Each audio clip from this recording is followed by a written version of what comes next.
guys, and welcome to Book and Loop, where happiness is handmade and the best boyfriends are always found in books. So it's been a little while since I've done a I Read It All vlog for you guys. I apologize for that. It wound up that I didn't actually read all that much in June. The book that I was reading in June kind of just took me a long time to get through, and I kind of finished it around the last week in June and then immediately jumped into the next book for July. I wound up only reading 3 books in July. So I have 4 books to share with you guys.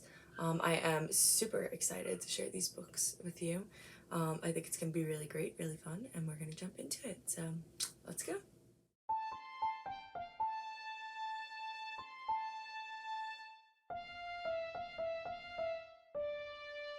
So I just finished filming my BTS DIY video, but I wanted to jump on quick because I'm a little bit behind in my I Read It All series, so I wanted to just jump on and quickly talk about the 2 books that I have read. The last time I recorded this series was in May, and then now it's like the end of July, so I wanted to just make sure that like I got these 2 books in and were recorded, so that and then once it comes to the end of July I at least have like something to post for the I Read It All series.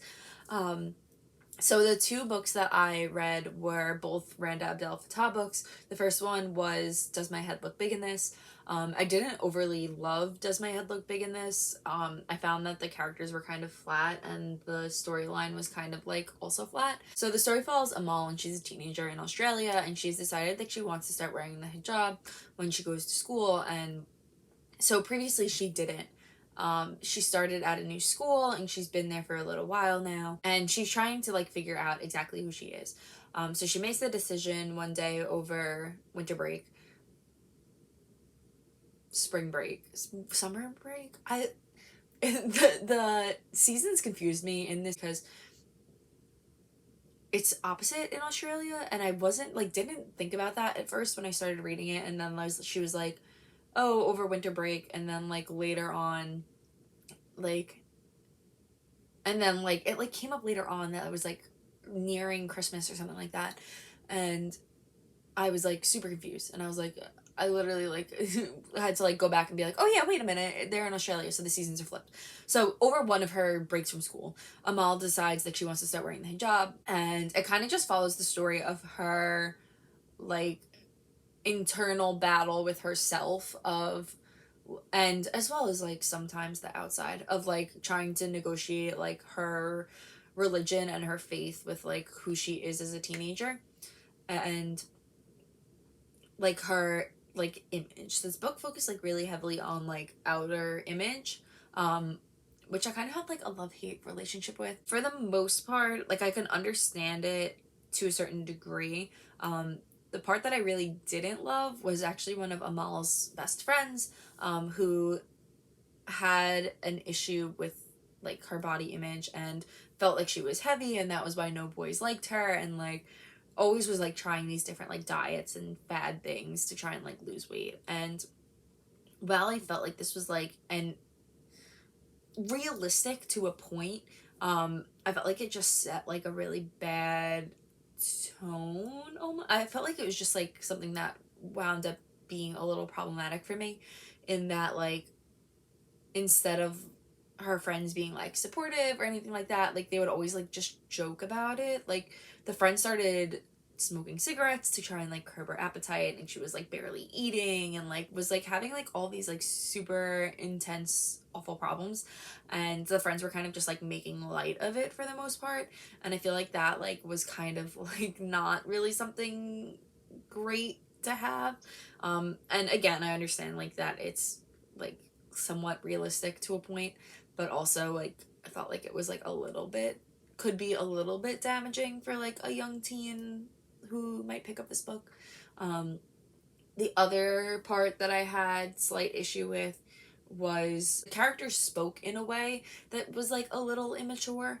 So the characters are supposed to be 16, 17 age range, but the way that they like spoke gave me more like 6th to middle school vibes. I just was like very, not that I was like turned off by it, but it actually made it a little harder for me to like really get into the book, because like you go in and you're like, okay, these characters are 16, so they're gonna be what, like 10th, 11th grade ish, and you like think back to like who you were back then. I don't know if it was like different. So this book was published in 2007, and I don't know if it just was like different back then, because like in 2007 I was in third grade, so like I don't really fully like know what it was like to be a high schooler back then, but just knowing, like having been like, I went to school for teaching, so like I student taught, and like seeing the way that the high schoolers act now and like knowing the way that they acted when I was in high school, I just find that this book would probably be a touch unrelatable for um like teenagers now. um so I kind of was just like very like put off by it, and that's what took me so long. I think I read this book for the entirety of June, and that's why I didn't post a video in June for the I Read It All series, because it took me so long to get through this one. And then once I did finally finish it, I was very nervous because the next book was another by the same author, and that was The Lines We Cross. So The Lines We Cross was published 10 years later and was honestly way better than the first book that I read. I felt that the characters were more realistic, they were more relatable, they were really likable. I liked that the book was in dual point of view, so that made it where you were kind of getting two sides of the story. So The Lines We Cross is told, like I said, dual point of view, from two different characters, Mina and Michael. So you have Mina, who's a refugee, and she has been in Australia since she was, I believe, about 7 or 8 years old. And at the time that the book is written, I believe they're about like 16, 17 as well. So Mina like grew up, her parents own a restaurant, like it's grown up in like a very predominantly like refugee immigrant community. And then when she gets a scholarship to a different school in like the more affluent part of Sydney, her family picks up and moves so that Mina can get the best possible education. So when she moves there, she actually winds up meeting this kid Michael, who's in school with her, and Michael's parents are actually the heads of this organization called Aussie Values, which is kind of very anti-refugee, anti-immigrant, like we need to protect like the Australian image and values and not let these people that won't assimilate into the country. So Michael kind of just like blindly goes along with his family, and then like throughout the story you kind of like get Mina and Michael like interacting a lot with each other, and then there's like a lot of change that happens within both Michael and Mina as well. I actually wound up loving this book a lot more. I don't know if the difference in it was that I listened to it on audiobook. I was doing some spring cleaning while I was sick one day, and so what I did was I uploaded the audiobook to my phone through Libby, and then I like listened to it while I was cleaning. And I don't know if like having that dual point of view and having it be like two different narrators made a difference for me, or if it was just like actually the book itself. I very rarely picked up the physical book to actually read it. There was like maybe like 3 or 4 chapters in between that I actually read. Like dab smack in the middle of the book, I like picked it up to like physically read it because I was going out and I didn't have my headphones with me. So I kind of like, I don't know if that was like the make or break point. But I definitely, this like felt very similar to the Tony Abbott thing in May's video, where I like did not like Junk Boy at all, and then like wound up loving The Summer of Owen Todd. So I don't know if this was like just like a similar situation where like this was written 10 years after Does My Head Look Big in This, and like just like the story itself had like a different feeling to it, or like there, it just felt like there was like a lot more, like the plot line had like a lot more ups and downs than like the very like stagnant of Does My Head Look Big in This. And I think that teens now would find it more relatable and easy to read compared to Does My Head Look Big in This, if that makes sense. So I'm very interested to see what's going to happen with the next book, because it's another Randa Abdel Fattah book. And I have it here on my desk if you could see it, which is 10 Things I Hate About Me. And I started reading it a little bit. I'm about 20 pages in, and so far it's been okay. I definitely think that this is more similar in I think that it has a good plot, whether or not the characters, because it was published not long after the first book. I'm very curious to see like how the characters are going to like act and like if it will be something more similar to the lines we cross. That's what I'm hoping for. But overall I find that these are like really important topics that the author is talking about, and I think that it's like really important things that teens need to read and they need to see. um I just wish that the writing style for the first book was a little different. I definitely would recommend The Lines We Cross to a teen that wanted to, like, was looking for a story about immigration or looking for a story about, like, the refugees and stuff like that. Like, I definitely would recommend that one to people. I would feel a little more hesitant to recommend Does My Head Look Big in This to teens just because of the whole, like, body image thing and, like, the fact that, like, the characters' dialogue is kind of like really toned down a little too much. So that is The Lines We Cross and Does My Head Look Big in This? So I have to leave for work in like not even an hour, but I wanted to jump on really quick and just record my review for the 10 Things I Hate About Me by Randa Abdel Fattah. This was the final of the 3 books that we had by her at the library. And honestly, this one surprised me because it is one of her earlier works, and I was a little nervous going into it that it was going to be like very similar to her first book, which was Does My Head Look Big in This? And I was hoping for it to be more like The Lines We Crossed. Um, it was a little leaning more towards Does My Head Look Big in This? But I found that this one was a lot more enjoyable, and this one, the characters were a lot more relatable. They weren't as, like, um, unrealistic as they were in the first book. I think that this book was really, really good. So basically the book is about this girl Jamila. When she's at school she has a totally different persona that she like hides behind. So when she's at school she goes by Jamie. She dyed her hair blonde. This is because the people in her school are extremely racist, and as a result she wants to hide her Lebanese heritage from her classmates at school. So this is kind of just about like Jamila's struggle in kind of accepting who she is and like not being afraid to like not care about what other people think, because she kind of like has this desire, as I think most kids do, to join in with the popular crowd, and she wants to be well liked, and because of that she kind of turns down who she truly is. So I think that this was a really great read. I wound up binging the whole thing within like 2 days because I wanted to. I'm like trying to squeeze in as much as I can before the end of July. Um, so this was super good. Again, it's one of those like on the fence ones that I feel like I don't know necessarily if I would recommend to people. I think that they would have to be looking for like a story really specific to this one in order to recommend it.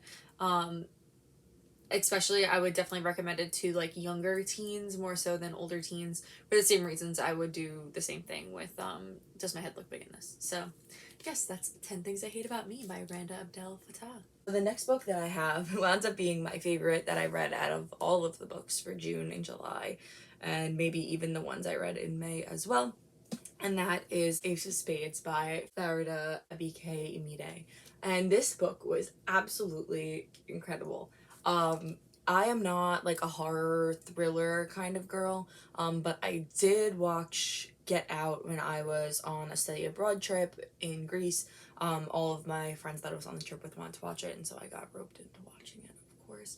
And this gave me definitely like, this was the perfect like kind of story to give to teens that kind of like emulated that almost. So Chiamaka and Devin both go to Nivea's private academy, and at this private academy they're both kind of top of their class. So this story follows 2 characters, dual point of view, which is one of my favorites, and that is the point of view of Chiamaka, and then you have also the point of view of Devin. So these 2 characters they don't really talk much in school. Chiamaka is kind of like the most popular girl in school. She's head of her class. She's kind of just known as being like basically like the Regina George of her school essentially. And you have then Devin on the flip side, who is kind of like this very quiet, keeps to himself kind of character. He's very musical, so he kind of like just hangs out in the music room and like is very focused on his music and kind of just getting through high school without really being noticed. But for whatever reason, these two characters get singled out by Aces, and Aces has the goal of absolutely destroying their reputations, and he or she keeps on releasing all this different information about both Chiamaka and Devin in order to kind of like destroy their reputation in the school. So this book was just like incredible. I really did love it. I thought that both the characters were really interesting. Both of their storylines were really great. The huge twist at the end was really fascinating. I definitely didn't see it coming. I remember reading it, and my one friend who is a reader, but she doesn't really read. She doesn't really like usually read young adult books. She's more of like a poetry person. Um, I like told her all about like the story and like all about what happened and like explained it to her, and she was like, "Wow, that sounds really cool," and was like, I just was like so excited about it because it was just like that good, you know? So I definitely really loved Ace of Spades, and this is definitely a book that I would recommend to teens if somebody was looking for like a thriller, like mystery type novel, because it really was just like that good. I'm so excited that we have this on the shelf.